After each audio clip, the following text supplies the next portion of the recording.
lot of this isn't going to make sense to you, and I'm sorry about that. I'm just going to start at the beginning, with the house.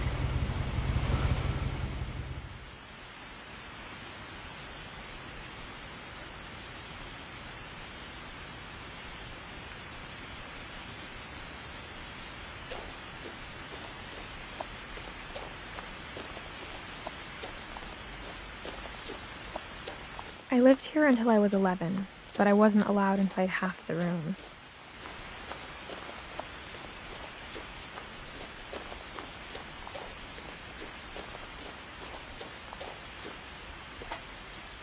Inside the mailbox were bills from 7 years ago, marked urgent, open immediately. I hadn't been back since my brother Lewis's funeral.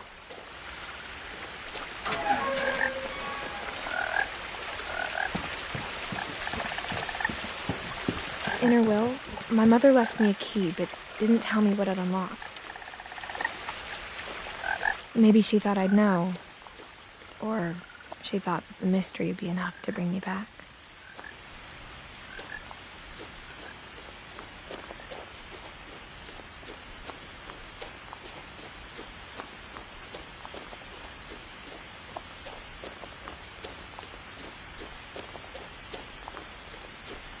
No one had driven this way in a long time, but I saw a few hoof prints.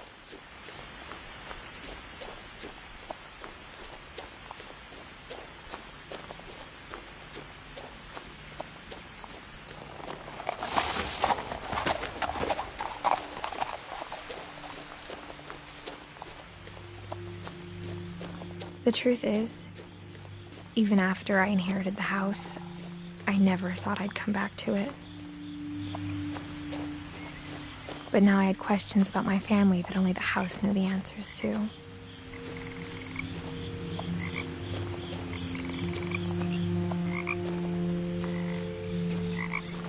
The house was exactly like I remembered it, the way I'd been dreaming about it.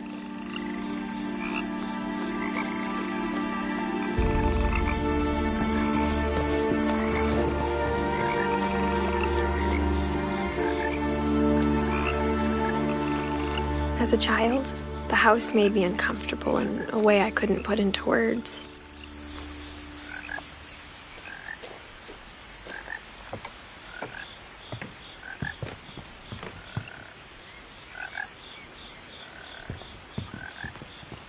Now, as a 17-year-old, I knew exactly what those words were. I was afraid of the house.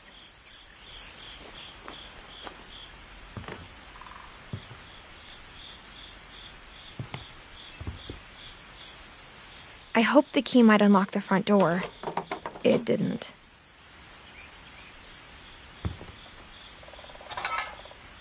Looking in, I felt like the house itself had been waiting for me.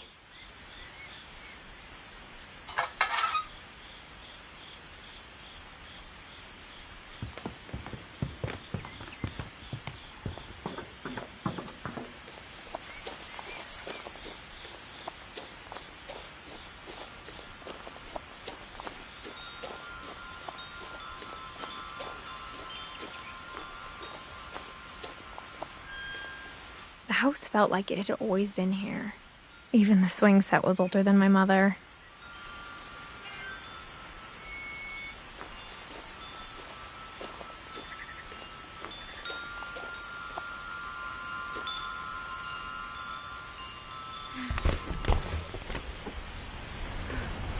Crawling through the doggy door used to be a lot easier when I was 11.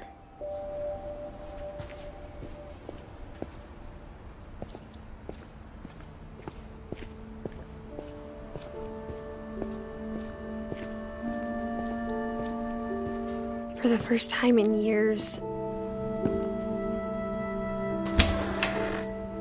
I felt like I was home.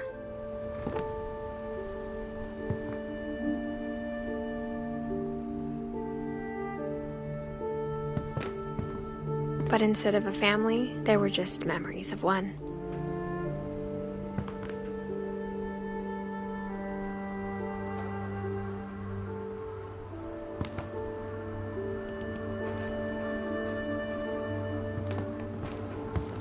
Like how after Louis started working at the cannery, we all got sick of eating salmon.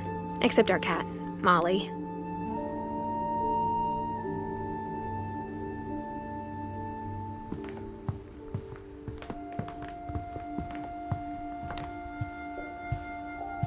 The table was still a wreck from the night we left. It was like a bomb had gone off, killing everyone but sparing the furniture.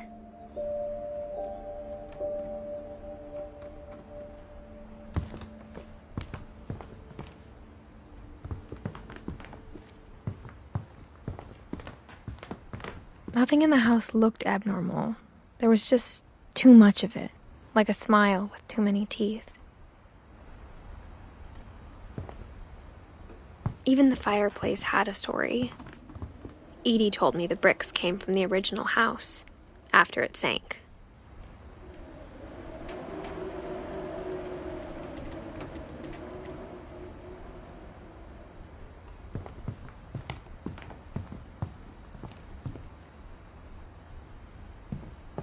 Mom always told me to stay out of the basement, so I wasn't too surprised when the key didn't fit.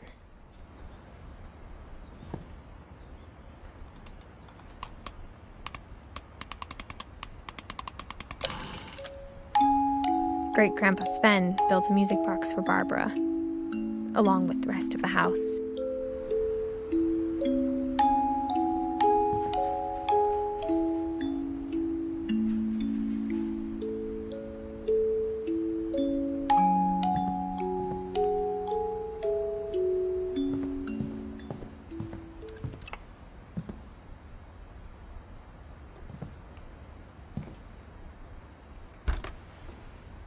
Edie told me once that every Finch who ever lived is buried somewhere in the library.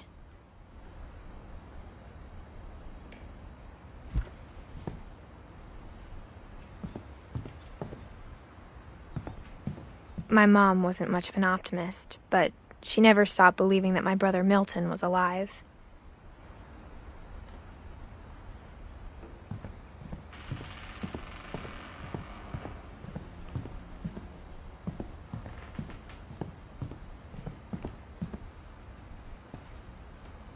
After Milton disappeared, Mom sealed up all the bedrooms.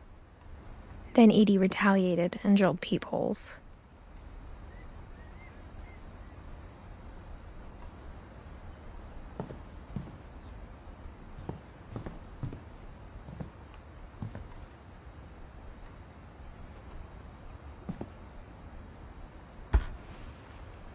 Molly always seemed like a girl I could imagine being friends with, if she hadn't died in 1947.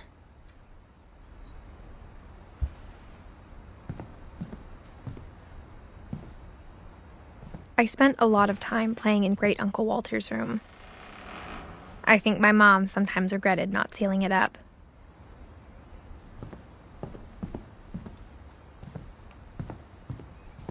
Louis told me there were secret passages, but I never believed him.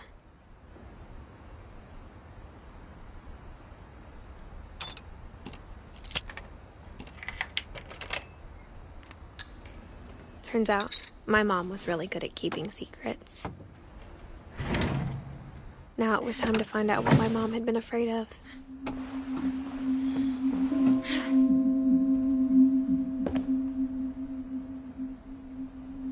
Reading this, maybe it sounds like I had a plan. From the paintings on the wall, it was clear my brother Milton had been here before me. But I had no idea what was behind that door.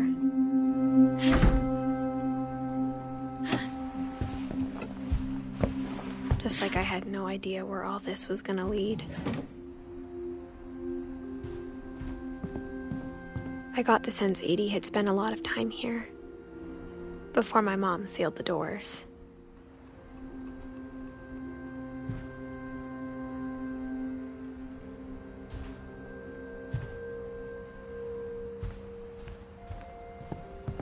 I grew up looking at Molly's room through the peephole. Molly's gerbil had a tiny bedroom with its own even tinier gerbil cage.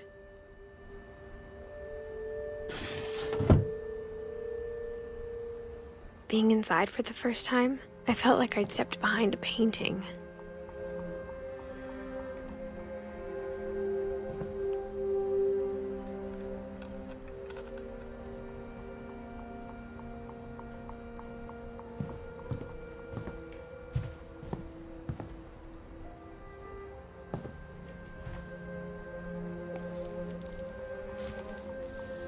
December 13th, 1947.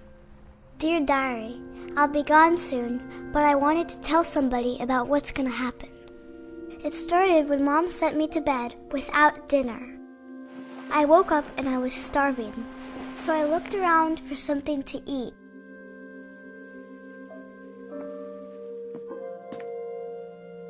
My Halloween candy was all gone.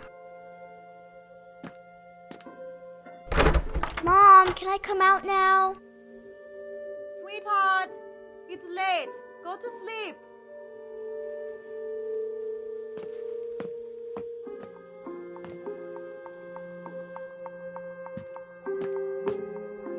The gerbil food was dry, but I didn't mind it.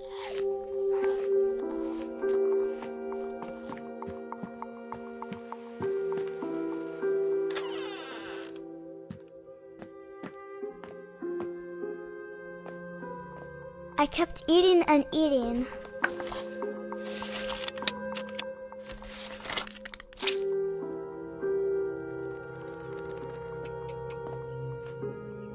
I ate a lot of things that night.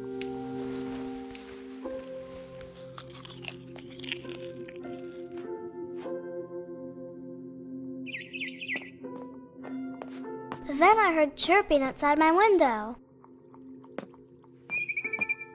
It was a barn swallow going back to her nest. I reached out for her.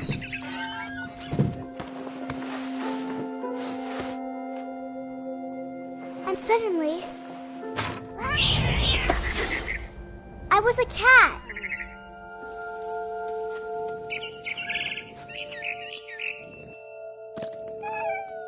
I tried to be quiet, but the bird was really scared.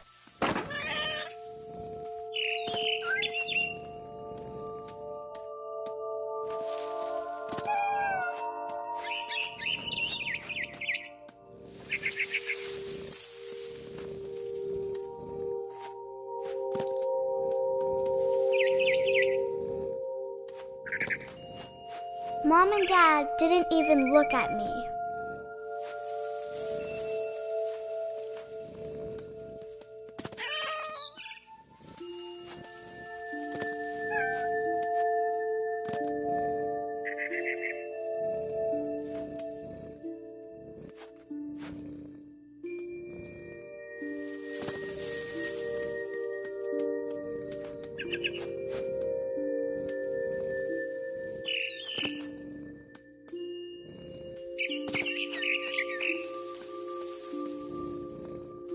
I jumped and I almost got her.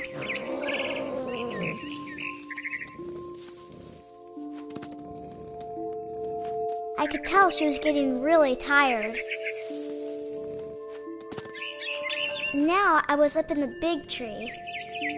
I promised Dad I wouldn't climb it anymore. All I cared about was eating that mama bird.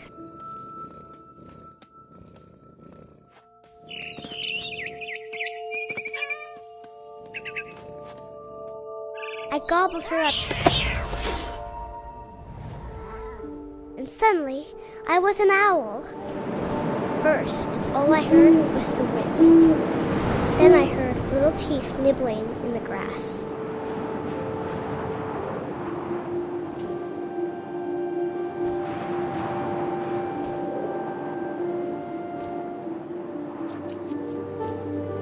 Rabbits.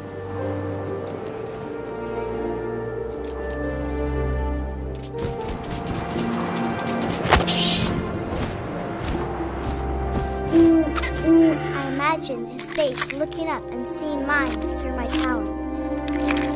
I swallowed him up, and I didn't chew one bit. Then I flew off to find something bigger.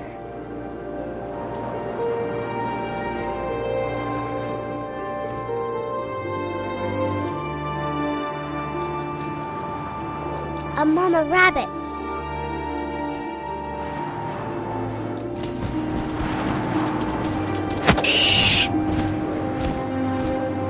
She was almost too big to carry.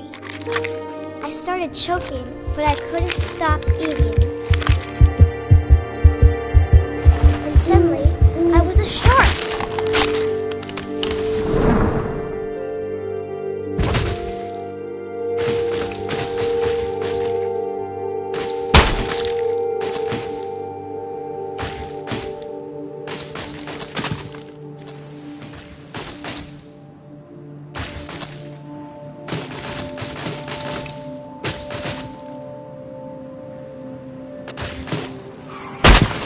I rolled off the cliff and into the ocean.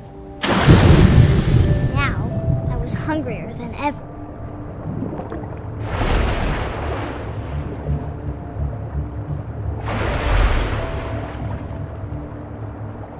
I wanted fat, juicy seeds. I tore off her flipper, and it tasted really good.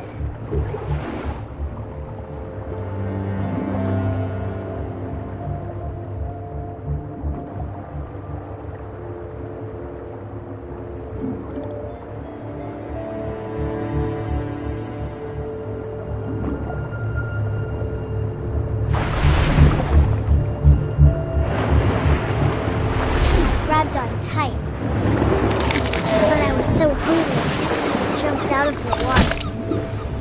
When I opened my eyes, everything had changed.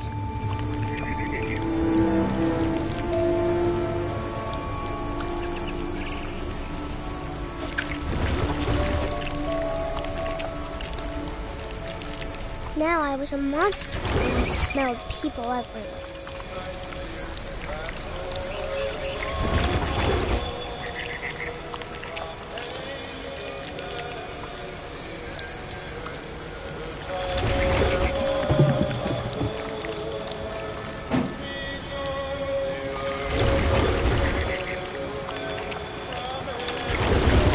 I was big, but I moved real quiet.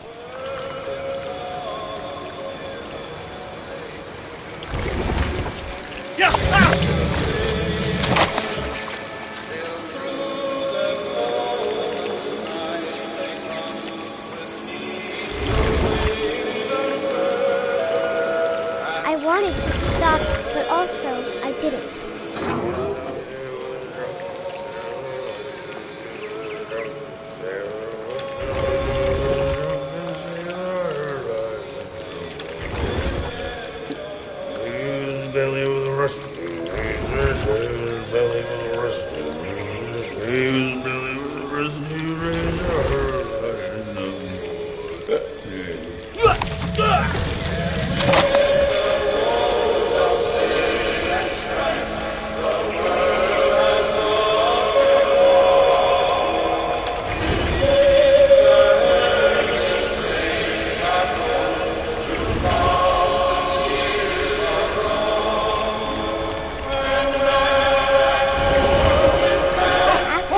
Passenger, I was still hungry. And to cross the water, I smelled something new. Something I had to have, so I swam towards it.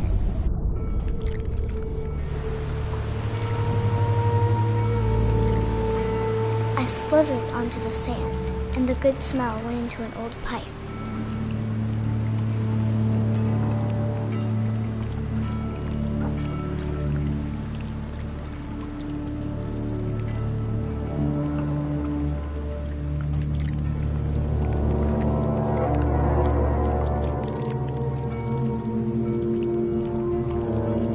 I got closer and closer.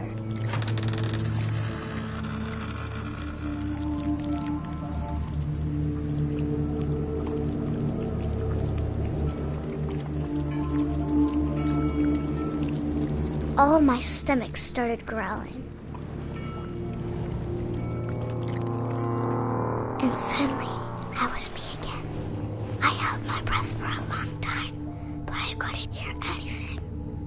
I think it's waiting for me to fall asleep. But it's not going to wait much longer. It needs to feed, and we both know I will be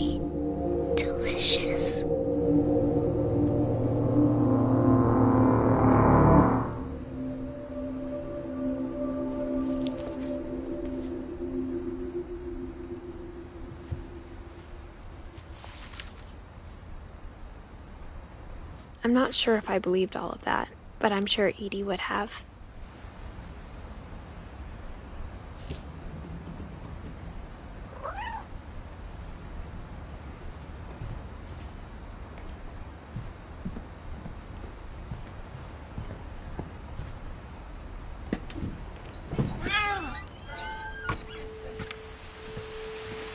This will be obvious later, but my mom never told me any of these stories. Edie would have, but Mom didn't like bringing up the past. Though, when we adopted a stray kitten, she was the one who named it Molly.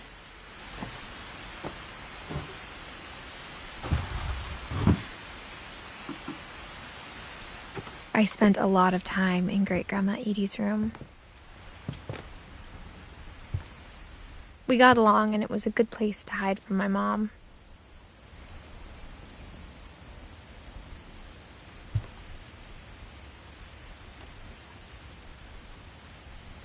Louis died a week before we left, but Edie had already started to memorialize him.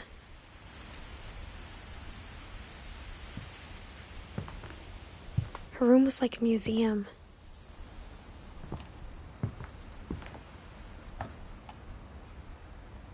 For 500 years, the Finches have been famous throughout Norway for their fortune and misfortune.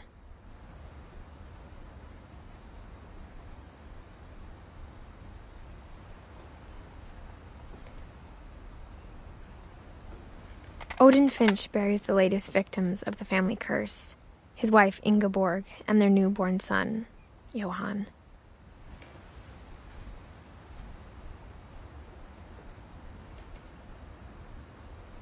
On January 7th, 1937, he set sail with his family and his house, hoping to leave the curse behind.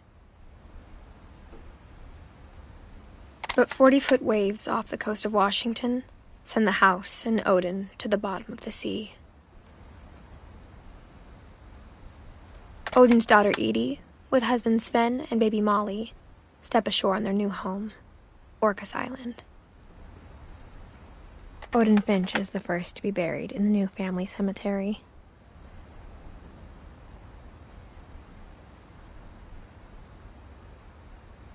His daughter Edie is already dreaming of a new Finch house.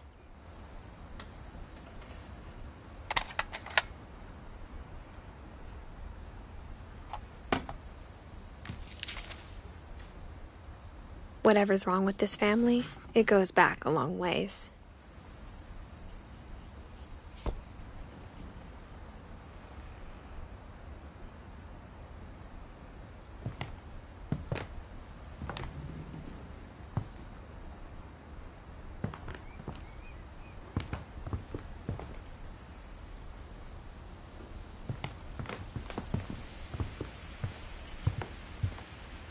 Edie gave a big interview about a mole man living under the Finch house.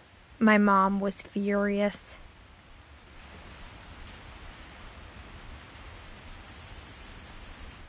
I hadn't thought of myself as Edith Jr. for a long, long time.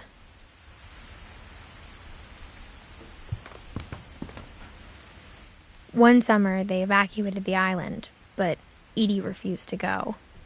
For a few weeks, she was a celebrity.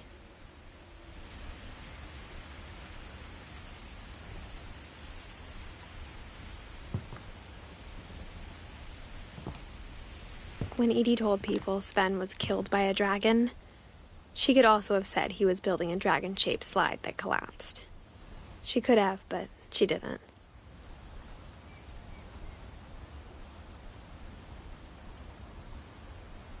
Even in her 90s, sometimes Edie seemed a lot younger than my mother.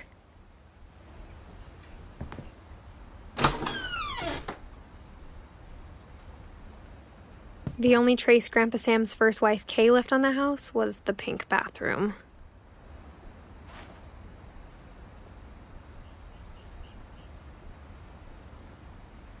It was a pretty big trace.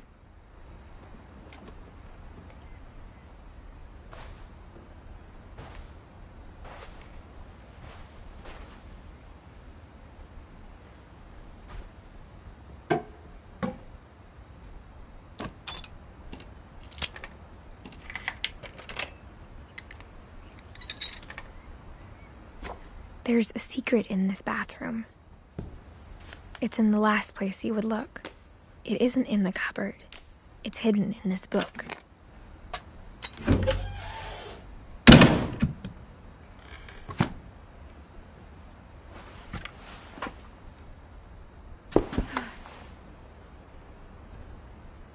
Sven gave Sam an old camera he'd refurbished.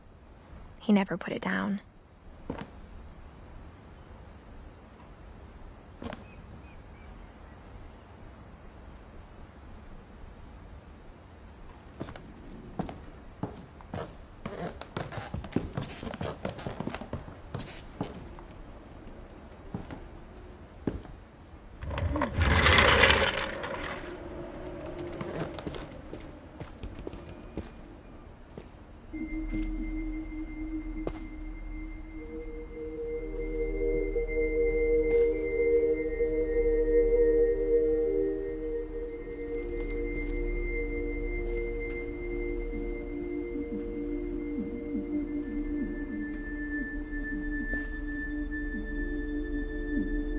I knew Grandpa Sam had a twin.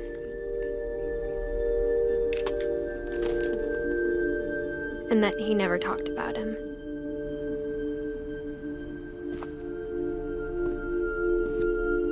I guess my grandpa didn't like history any more than my mom did.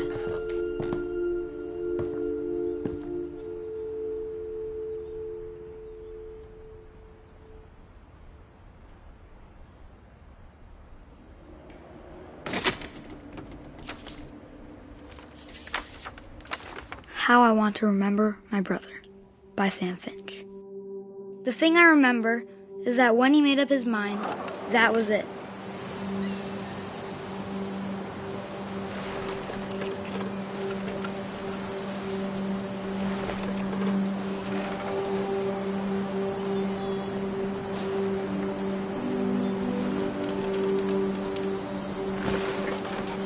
My brother said he'd die before he ate another mushroom. And he did.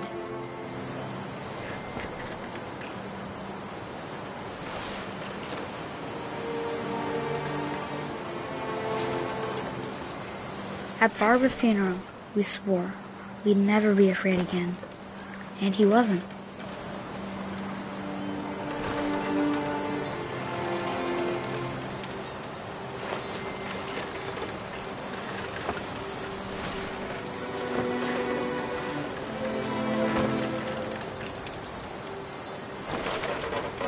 I think Calvin always wanted to fly. Sam! Calvin! Dinner's ready! Coming!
But that day, he finally made up his mind to do it.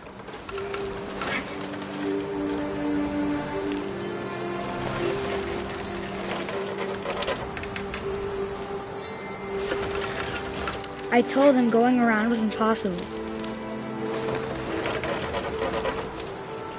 Maybe if I hadn't said that. Alvin, I'm not gonna tell you again. Maybe if the wind hadn't picked up, then maybe he'd still be here. But I doubt it. I think he'd already made up his mind. That's what I want to remember about my brother.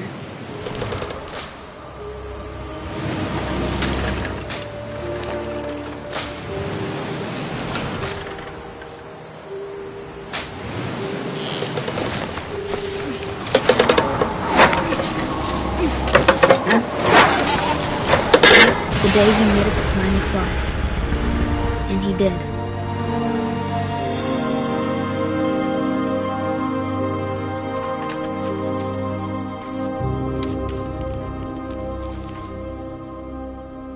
Calvin's story felt strangely familiar. When I was younger, I remember trying to do the exact same thing.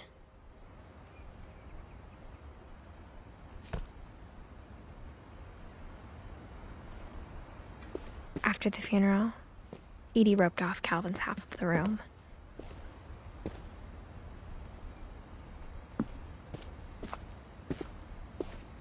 Mom said Grandpa Sam enlisted at 18 and never set foot in the room again.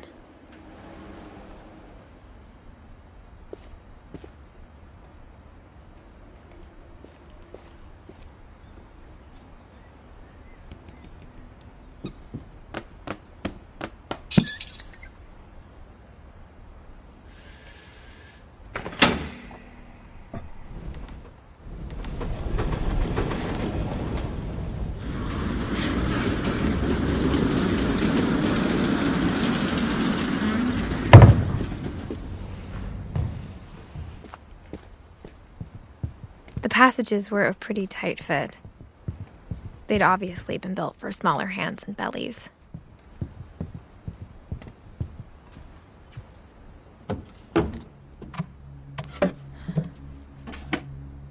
Growing up, I always thought of Barbara as a child star.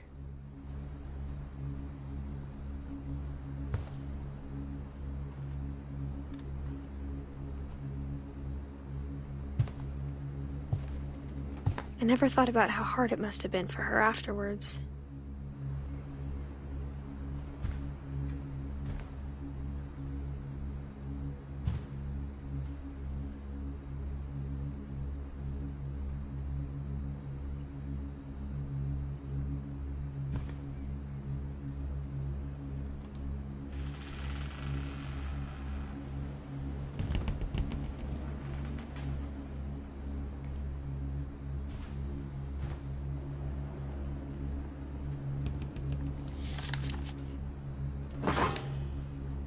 Of all the stories people wrote about Barbara's death, I'm surprised Edie saved this one.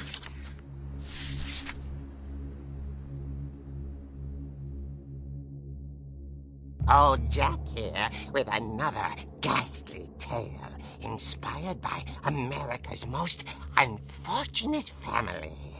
I'm calling it The Surprise Ending of Barbara Finch.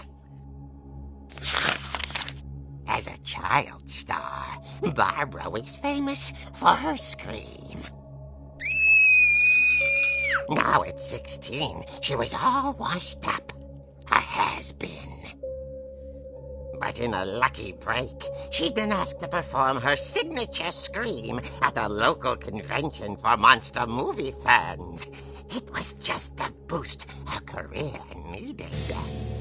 Unfortunately, her scream hadn't aged well. Getting better. I think you just need the right motivation.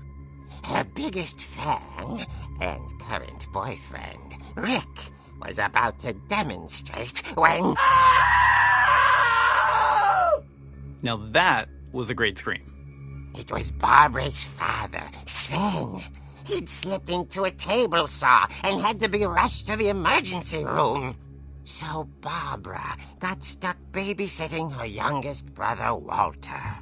Her convention comeback was cancelled. Okay, I'm hearing frustration, but I'm not hearing terror. What if I tried... A gang of hoodlums in Halloween masks have been terrorizing Orcas Island tonight. Police are urging residents to... That came from the basement. You're right! Also, I loved your delivery on that. Why is your basement door locked? Because my dad likes making puzzles and secret passages. There's a key hidden in the music box. The secret is to keep winding and winding until finally the key pops out. Thanks, babe. I'll be back in a sec. 20 minutes later, Rick hadn't returned. So Barbara went to look for him, right on cue. She reached for the music box. And as she wound the key, she listened for Rick, but the house was silent.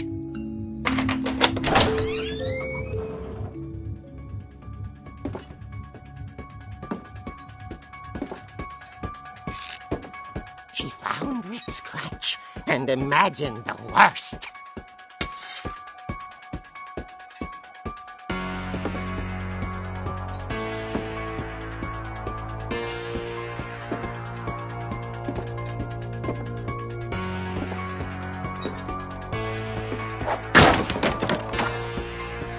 The gang's leader is the infamous Hookman killer, Dr. Carl Hamill, who impaled and then ate his family 10 years ago tonight.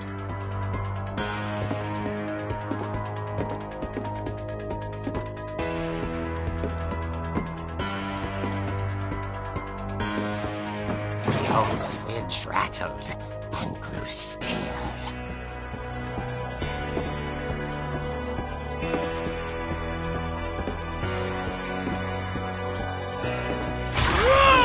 Oh dear!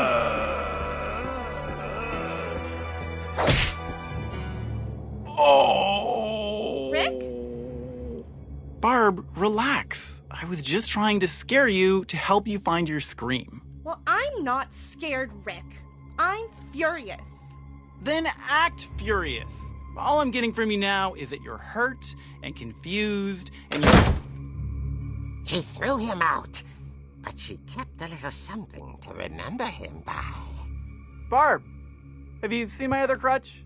And she was still holding it when she fell asleep watching the late picture show. Hours later... Barbara! Walter, what's going on up there? Ah! Okay, I'm coming up, but if this is a trick, you're dead, Walter.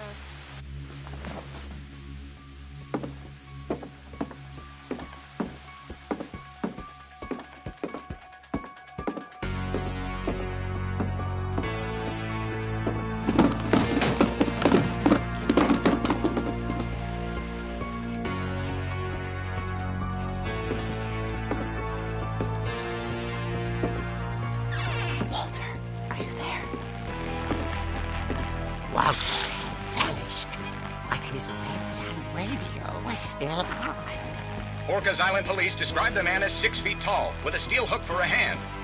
Residents are urged to lock all doors and windows and notify the police of any suspicious activity. Barbara turned, saw the hook man, and was speechless. He was quite smashing. And young he was. He couldn't get enough of Barbara. Okay, Barbara, there's gotta be another way out of here. That night, she played her part beautifully.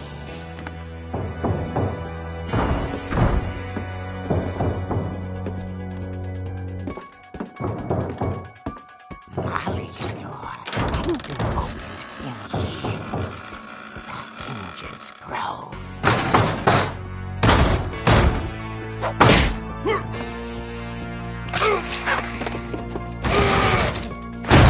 He wasn't moving, but she sensed the story might not be over yet.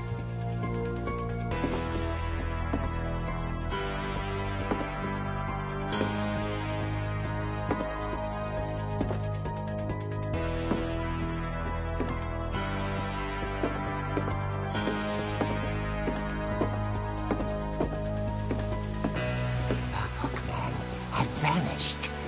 She listened for his breathing, but all she heard was...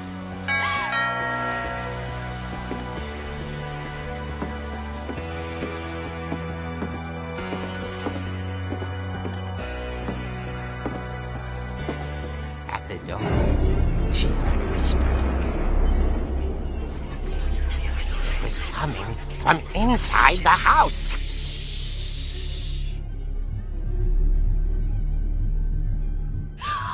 Oh dear. The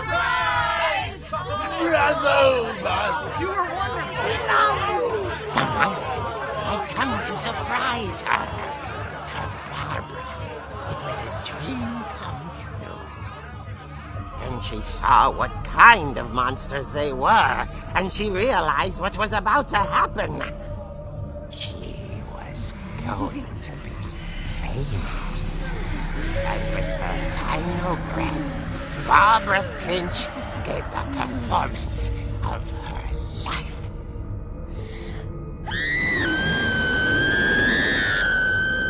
I wasn't there myself, but I hear Barbara was magnificent.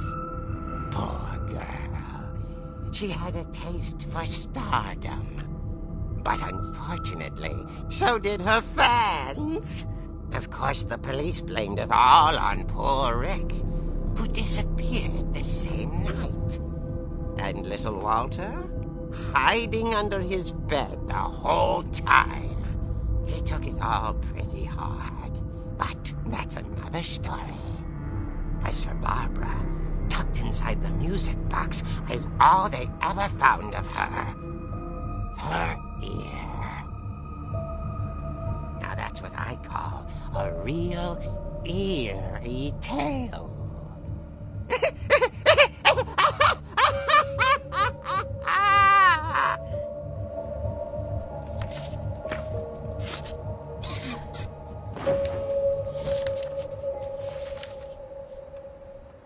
Edie told me all Barbara wanted was to be remembered, as absurd as that comic was. Maybe what Edie saw was a happy ending.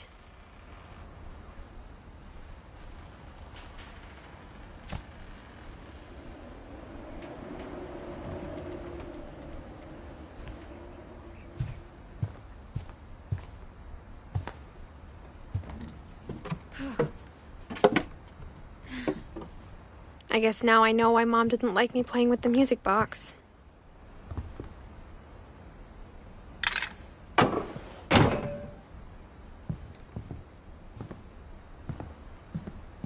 Whenever people ask me about my family, the first thing they always want to know about is Barbara.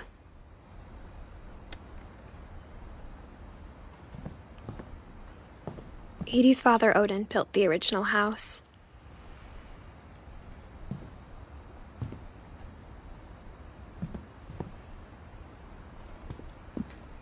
Mom must have locked the third floor stairs on the night we left.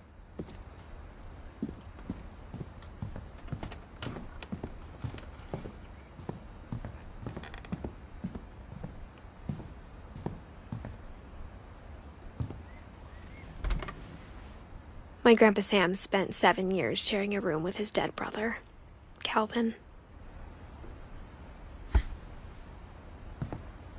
It's funny. All those times I played with the music box as a kid, I never found every house had peepholes and sealed rooms you weren't allowed inside of.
Mom said the basement was off limits, unless I wanted another tetanus shot.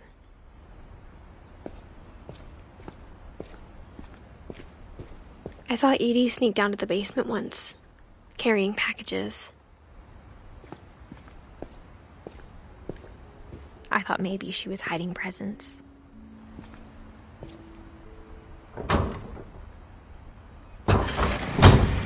It turned out she was hiding a lot more than that.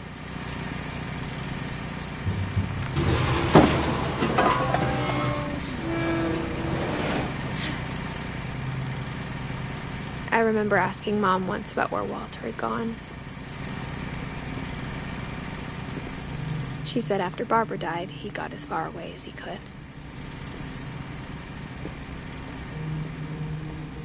If there's a pattern in all these stories,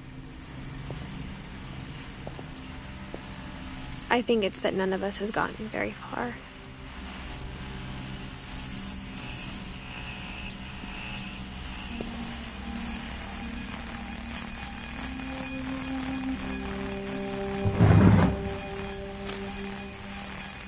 Goodbye, everyone. I can't believe I've been down here for 30 years. On that first day, after the shaking started, I didn't think I'd survive a week.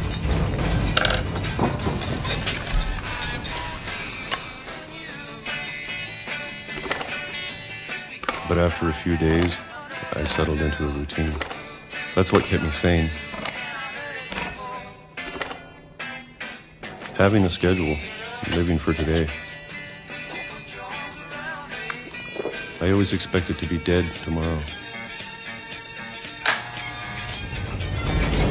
But if you wait long enough, you get used to anything.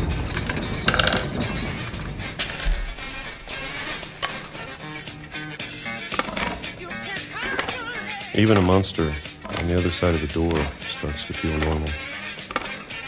Almost friendly.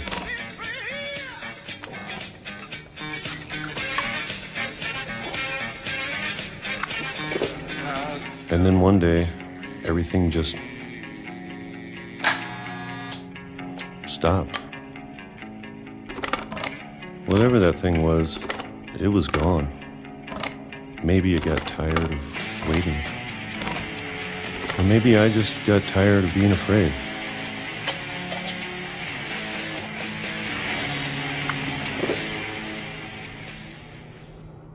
It's been a week now, the longest in 30 years. I'm done waiting. I have to leave while I still can.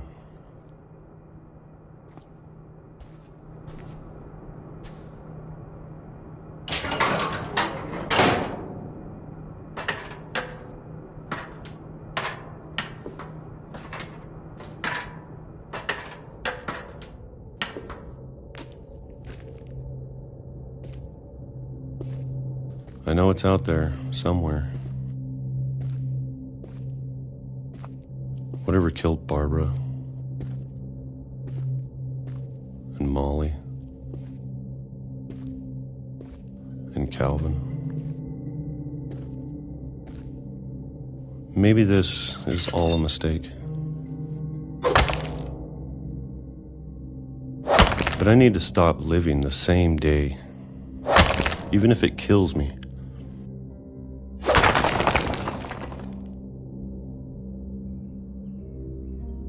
Whatever's out there, I want you to know I'm ready for it. I'm going to appreciate all of it, especially the food. I don't mind if I only have a year left, or a month, or a single week. I'd be happy with one new day. I can already imagine the sun on my face.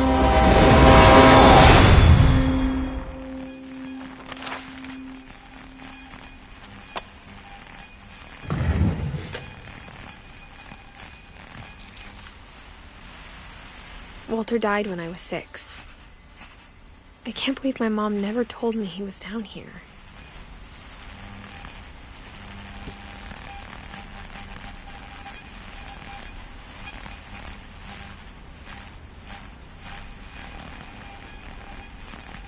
I'm sure my mom was trying to protect me.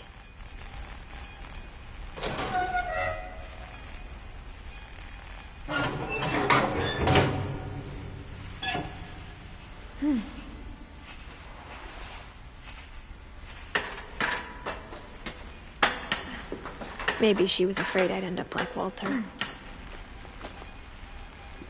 But if she never told me about an uncle under the house, I can only imagine what else she was hiding.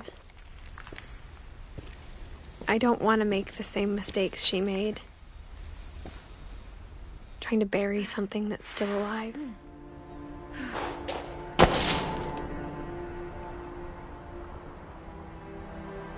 Now that there's only one of us left, or maybe two, I thought it was time I heard the stories for myself and found out what happened to everyone else. But now I'm worried the stories themselves might be the problem. Maybe we believed so much in a family curse, we made it real.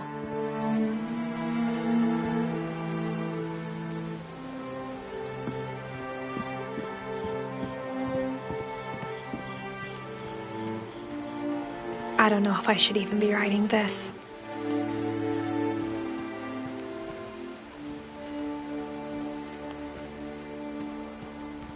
Maybe it'd be better if all this just died with me.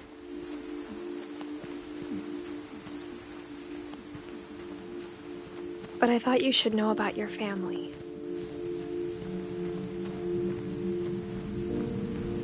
And the history you're a part of.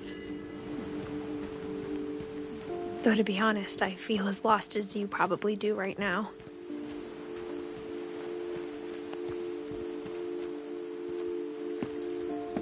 I think the people in these stories believed them, for what that's worth.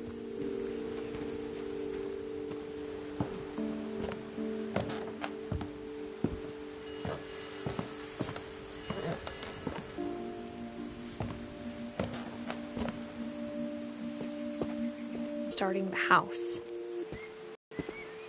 It's embarrassing.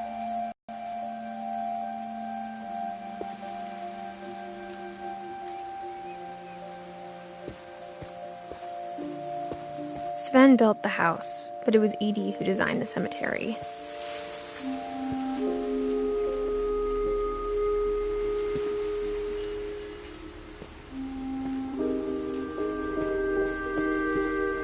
I'm sure Odin's monument had been Edie's idea.